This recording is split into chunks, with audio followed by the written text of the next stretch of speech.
పిఠాపురం ప్రజలందరికీ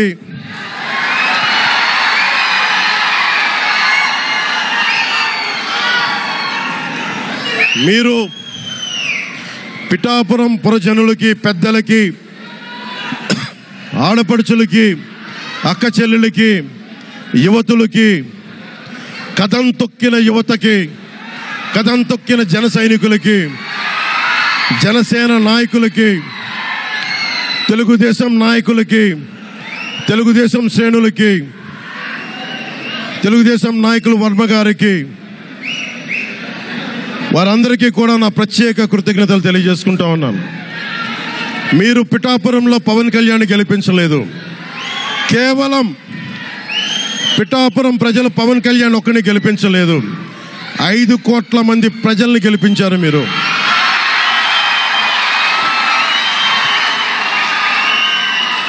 ఓడిపోతారు ఇంత బలంగా నిలబడ్డవాడిని.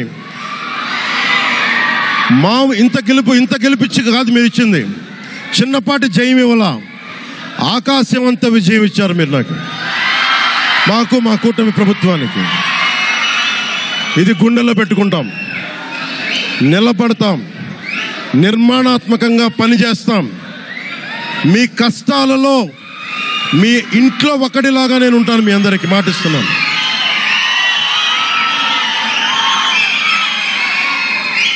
మీ ఇంట్లో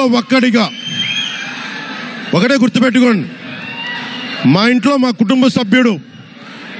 నాకు కులాలకి, మతాలకి, ప్రాంతాలకి అతీతంగా ప్రతి ఒక్కరూ ఆలోచించాల్సింది, మా ఇంట్లో కుటుంబ సభ్యుడు పవన్ కళ్యాణ్. మా వాడు అసెంబ్లీలో అడుగు పెడుతున్నాడు, మా కష్టాల కోసం మాట్లాడతాడు, మా కష్టాల కోసం నిలబడతాడు. అది చేసి చూపిస్తాను. ప్రభుత్వం ఎలా ఉండాలి, అధికార యంత్రాంగం ఎలా ఉండాలి, రాబోయే రోజుల్లో మీకు అందరికీ చేసి చూపిస్తాం. మళ్ళీ ఒక 10 నిమిషాల తర్వాత మళ్ళీ వచ్చి మాట్లాడతాను. చంద్రబాబు గారు వచ్చారు, వారిని కలిసి మళ్ళీ వచ్చి మేము ఇద్దరం మాట్లాడతాం.